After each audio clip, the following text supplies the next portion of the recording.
Panji Gumilang telah ditetapkan sebagai tersangka dalam kasus dugaan tindak pidana pencucian uang atau TPPU oleh pihak kepolisian.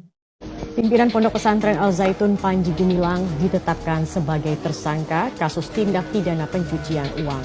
Dirtipideksus Bareskrim Polri, Brigjen Wisnu Hermawan mengatakan, berdasarkan hasil penelusuran dan gelar perkara, Panji Gumilang terbukti melakukan penggelapan dana yayasan.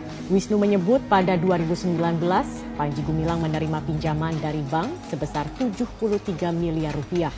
Dana yang dipinjam atas nama yayasan tersebut masuk ke rekening pribadi Panji dan digunakan untuk kepentingan pribadi.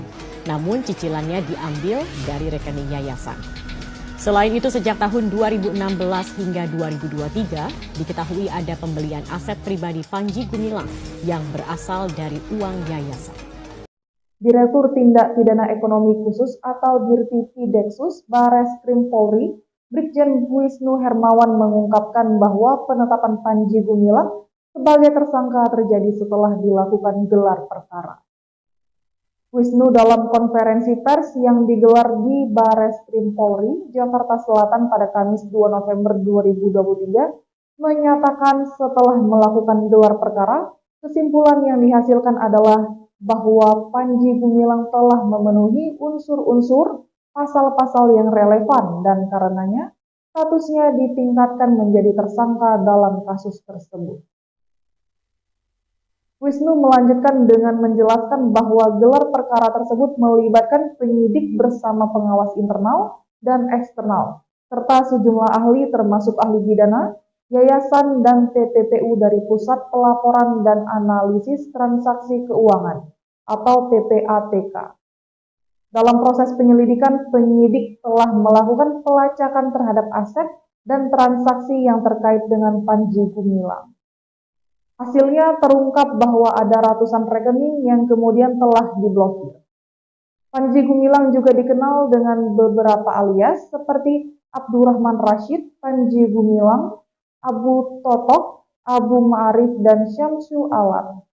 Wisnu menjelaskan lebih lanjut bahwa beberapa rekening telah diblokir, yaitu sebanyak 154 rekening, dan berdasarkan analisis penyidik saat ini hanya terdapat 14 rekening yang masih memiliki saldo dengan total mencapai sekitar 200 miliar rupiah. Selain itu, Panji Gumilang juga ditemukan telah menerima pinjaman dari sebuah bank pada tahun 2019 sebesar 73 miliar rupiah. Wisnu menambahkan bahwa dana tersebut yang dipinjam oleh yayasan masuk ke dalam rekening pribadi Panji Gumilang dan digunakan untuk kepentingan pribadinya sendiri. Panji Gumilang dihadapkan pada 3 pasal hukum yang berlaku. Pertama, pasal 372 KUHP tentang tindak pidana penggelapan yang memiliki ancaman hukuman 4 tahun penjara.